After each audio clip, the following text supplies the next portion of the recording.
அணுவின்றி இயங்காத உலகம். ஆறறிவு மனிதராகிய மனிதர்களுக்கு வணக்கம். இது சாதாரண மனிதன் பேச்சு. சாதாரணமாக தான் இருக்கும். தேர்தல் வாக்கு செலுத்த மக்கள் தயாராகி விட்டார்கள். புதிய வாக்காளர்கள், புதியவர்கள் எப்படி வாக்கு செலுத்துவார்கள்? ஒவ்வொரு அரசியல் கட்சிகளும் எதிர்பார்த்து கொண்டு இருக்கின்ற இந்த தருணத்தில் இளைஞர்களுக்குத்தான் வாய்ப்பு அதிகம். அவர்கள்தான் வருங்கால பாரத தேசத்தின் தூண்கள். அரசியல் சம்பந்தமாக அவர்களுக்கு புரிதல் இருக்கிறதா இல்லை என்ற தற்குறி என்ற சில பேர் சொல்லக்கூடிய நிலை இருக்கிறது. உங்களது குழந்தைகள் தற்குறியா? யோசியுங்கள். பெரியவர்கள் அப்படி சொல்லக்கூடாது. இளைஞர்கள் அவர்களுக்கு தேவையான எல்லா விஷயங்களும் பெரியவர்கள் சொல்லிக் கொடுக்க வேண்டும். தெரியாத விஷயத்தை படித்து பட்டம் பெற்றவர்கள் படிக்காமல் பட்டம் வாங்க முடியாது. அது அவர்களுக்கு தெரியும்.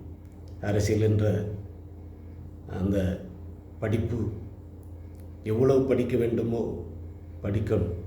படித்துத்தான் பட்டம் வாங்கணும். படிக்காமல் பட்டம் கிடைக்காது. உழைக்கணும். மக்கள் பணி செய்ய வேண்டும். இளைஞர்கள் வருவார்கள். அதற்கு உண்டான சூழ்நிலை உருவாகிவிட்டது. வரும் தலைமுறை அவர்கள்தான், இளைஞர்கள்தான் ஆட்சியில் அமர வேண்டும். அப்படி என்றால்தான் சுறுசுறுப்பாக இருக்கும். மக்கள் பணி எப்படி செய்ய வேண்டும் என்ற நிலை அவர்களுக்கு உருவாகும். அதற்குண்டான படிப்பினை வரும் தலைமுறை உருவாக்க வேண்டும். பள்ளி பாடத்திட்டத்தில் ஊராட்சி உறுப்பினர் முதல் பாராளுமன்ற உறுப்பினர் வரை எந்த வழி வகையில் தேர்வு செய்ய வேண்டும், தேர்வு செய்யப்பட்ட உறுப்பினர்கள் பணி என்ன, அதன் விவரங்கள் பாடத்திட்டத்தில் உருவாக்க வேண்டும். அது கல்வியாளர்கள் செய்வார்கள் என்று நம்புகிறேன். வரும் அரசு அதை நடைமுறைப்படுத்த வேண்டும்.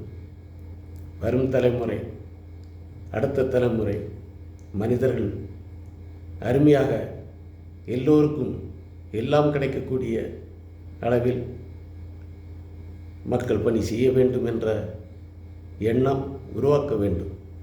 அதற்கு பெரியோர்கள் முதலில் குழந்தைகளை எப்படி வளர்க்க வேண்டும் என்ற முறை புரிந்து கொள்ள வேண்டும். அதற்கு முன்னால் ஒரே வேண்டுகோள். இன்றைய நமது தேசத்தில் எங்கு பார்த்தாலும் குப்பை கூளங்கள். ஒவ்வொரு பதிவும் போடும்போது இது சம்பந்தமாக பேச வேண்டும் என்று தான் நினைக்கிறேன். உங்கள் ஊரில் ஒவ்வொரு கிராமத்திலும் சாலை ஓரங்கள், உங்கள் ஊரில் போகக்கூடிய ஆறு, குளம், விளைநிலங்கள் பயிர் செய்யக்கூடிய இடத்தில் உடைந்த பாட்டில்கள். யார் இதை செய்வது? அதுவும் மனிதர்கள் தான். அதை முதலில் மாற்றக்கூடிய நிலை உருவாக வேண்டும். அதற்கு ஒரு கதை சொல்கிறேன். நீங்கள் விவசாயம் செய்யும்போது, நெல் பயிர் செய்யும்போது ஊடே என்னது கிடக்கும்? வேறு புல் பூண்டுகள் முளைத்திருக்கும். அது அந்த நெல் பயிருக்கு களை. அப்படின்னா அந்த களையை மாற்றணும். மாற்றினா தான் நெல் பயிர் சிறப்பாக வரும். அதேபோல் புல் பூண்டுகள் இருக்கக்கூடிய இடத்தில் நெல் பயிர் முளைத்திருந்தால் அந்த புல் பூண்டுக்கு நெல் பயிர் தான் களை. அங்கங்கே கிடக்கின்ற குப்பை கூளங்கள் இப்பொழுது நமக்கு களை மாதிரி. அதை நாம் ஒதுக்க வேண்டும். அப்படி ஒதுக்கவில்லை என்றால், அதை மாற்றவில்லை என்றால் என்ன நடக்கும்? எல்லா இடங்களிலும் குப்பைகள், கூளங்கள், கழிவுகள் கிடக்கும்போது அதனுடைய போகக்கூடிய நாம் மனிதர்கள் அதற்கு களை. அப்படி என்றால் குப்பை கூளங்கள் ஒரு நாள் நம்மளை மூடிவிடும். சரியா? அதை தெரிந்து நீங்கள் உங்களது வீட்டில் முதலில் தொடங்குங்கள்.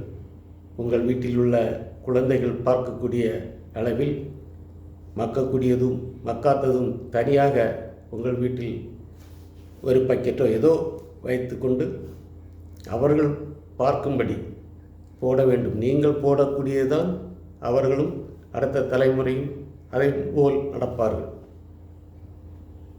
உலகம் ஃபுல்லாக குப்பை கூளங்கள். உங்களது வீட்டில் உள்ள அத்தனையும் எதையெல்லாம் செயற்கையாக உருவாக்கி வைத்திருக்கிறீர்களோ அத்தனையும் குப்பைகள். தயவுசெய்து இந்த தூய்மை பணி உங்களது வீட்டில் தொடங்குங்கள், ஊரில் தொடங்குங்கள், நாட்டில் செயல்படுத்துங்கள். எல்லோரும் சேர்ந்தால்தான் தூய்மையாக உருவாக்க முடியும். தூய்மை பணி துப்புரவு செய்யக்கூடிய பணியாளர்கள் நீங்கள் போடக்கூடியது அவர்களும் மனிதர்கள் தான். அவர்களிடம் நேரடியாக கொடுத்தால் அவர்கள் கொண்டு செல்வார்கள்.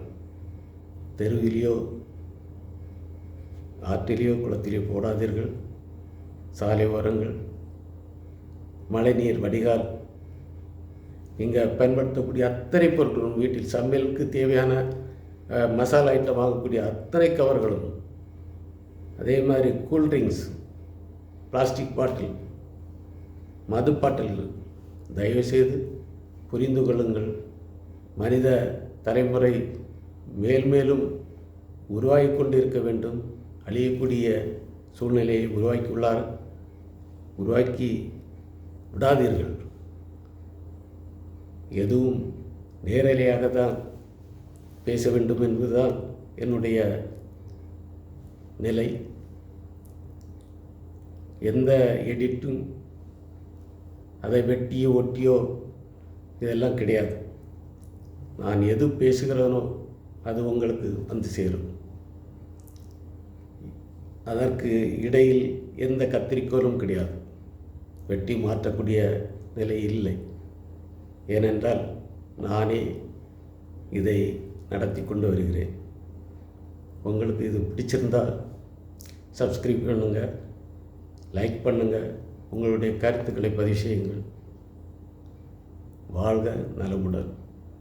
ஜெய்ஹிந்த்.